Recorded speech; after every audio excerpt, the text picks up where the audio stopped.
الحمدللہ رب العالمین والصلاة والسلام علی رسولہ الکریم ومن تبعہم بإحسان الی یوم الدین۔ محترم ناظرین، ایک مسئلہ ہے کہ کیا اعتکاف کے لیے روزہ رکھنا شرط ہے؟ تو اس کا جواب یہ ہے کہ اس بارے میں علماء کرام کے درمیان اختلاف ہے۔ بعض علماء نے اعتکاف کے لیے روزہ رکھنے کی شرط لگائی ہے، لیکن صحیح اور درست بات یہی ہے کہ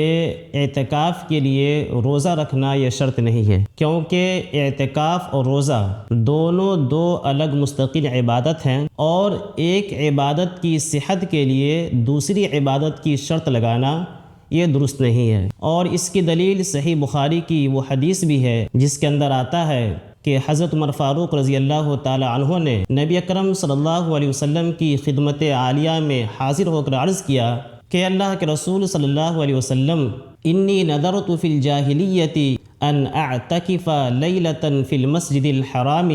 کہ میں نے زمانے جاہلیت میں ایک رات مسجد حرام میں اعتکاف کرنے کی نذر مانی تھی۔ تو آپ صلی اللہ علیہ وسلم نے فرمایا اوفی نذرک، کہ تم اپنی نذر پوری کرو۔ ذرا غور فرمائیں کہ اگر اعتکاف کے لیے روزہ رکھنا شرط ہوتا تو نبی اکرم صلی اللہ علیہ وسلم حضرت عمر فاروق رضی اللہ تعالی عنہ کو نذر پوری کرنے کا حکم نہ دیتے، کیونکہ رات میں روزہ رکھنے کا کوئی تصور ہی نہیں ہے، رات یہ روزے کا محل نہیں ہے۔ لیکن اس کا مطلب یہ ہرگز نہیں ہے کہ کوئی شخص بلا وجہ رمضان میں روزہ چھوڑ کر اعتکاف کرے، بلکہ مطلب یہ ہے کہ اگر